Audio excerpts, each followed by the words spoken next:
There's no feeling more intense than starting over.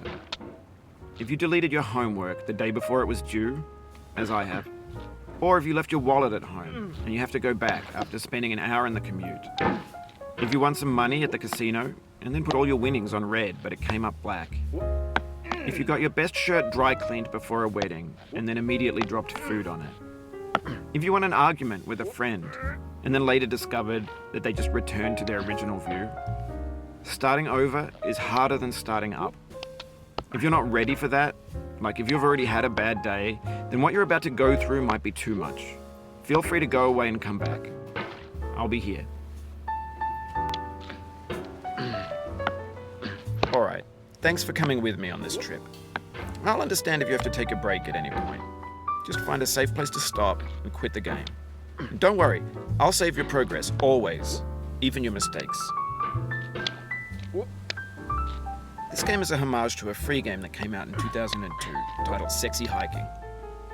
The author of that game was Jazuo, a mysterious Czech designer who was known at the time as the father of B games. And B games are rough assemblages of found objects. Designers slap them together very quickly and freely, and they're often too rough and unfriendly to gain much of a following. They're built more for the joy of building them than as polished products. In a certain way, Sexy Hiking is the perfect embodiment of a B game. It's built almost entirely out of found and recycled parts, and it's one of the most unusual and unfriendly games of its time. In it, your task is simply to drag yourself up a mountain with a hammer.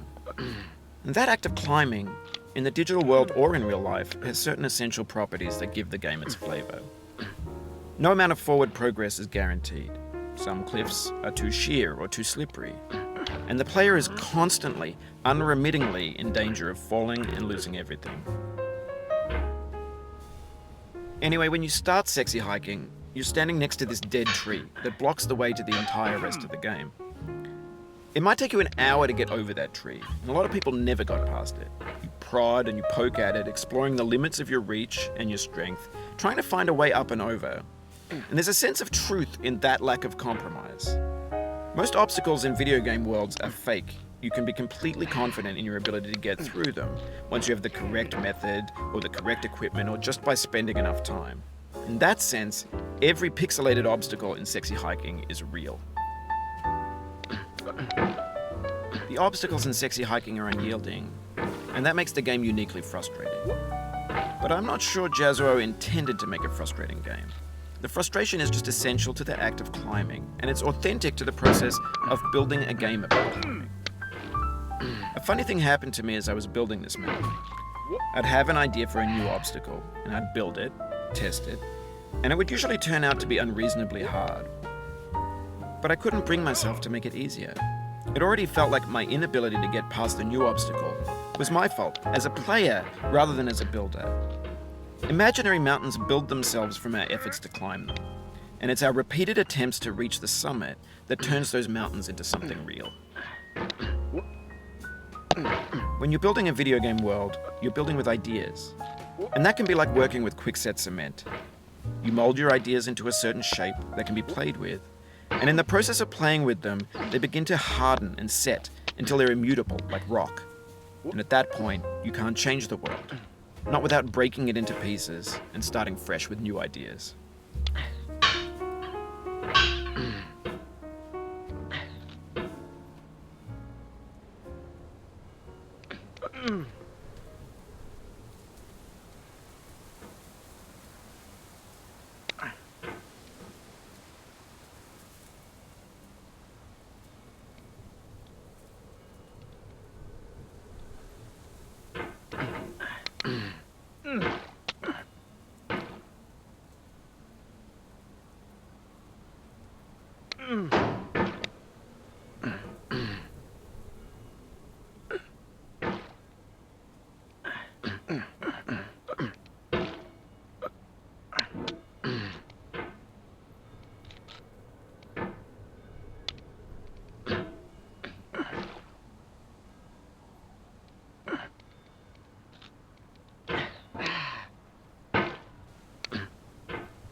For years now, people have been predicting that games would soon be made out of prefabricated objects, bought in a store and assembled into a world.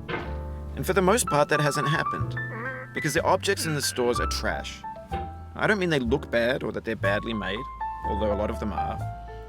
I mean they're trash in the way that food becomes trash as soon as you put it in the sink. Things are made to be consumed and used in a certain context, and once the moment is gone, they transform into garbage. In the context of technology, those moments pass by in seconds. Over time, we've poured more and more refuse into this vast digital landfill that we call the internet. It now vastly outnumbers and outweighs the things that are fresh and untainted and unused. When everything around us is cultural trash, trash becomes the new medium, the lingua franca of the digital age.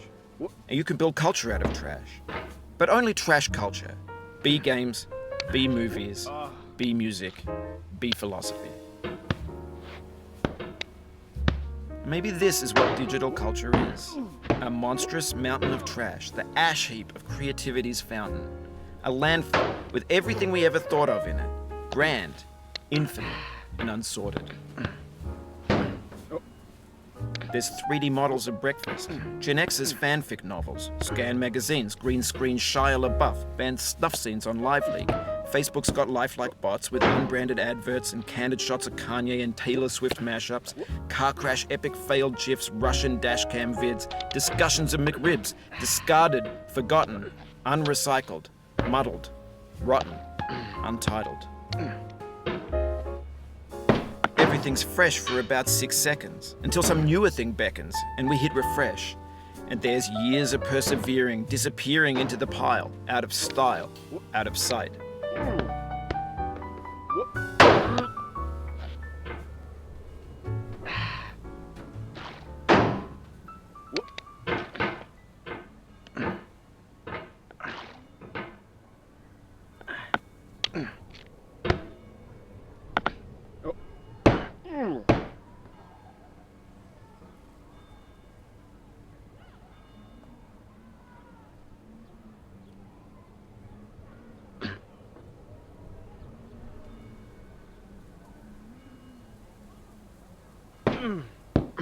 In this context, it's tempting to make friendly content that's gentle, that lets you churn through it but not earn it. Why make something demanding if it just gets piled up in the landfill, filed in with the bland things?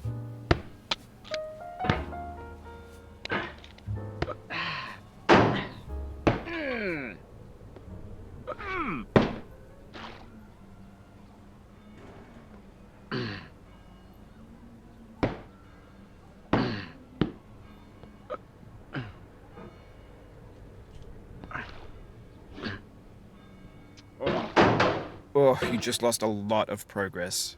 That's a deep frustration, a real punch in the gut.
Oof, sorry about that.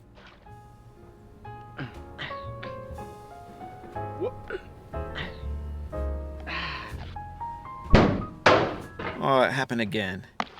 Keep on trying, don't let it get to you.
This thing that we call failure is not the falling down, but the staying down. Mary Pickford.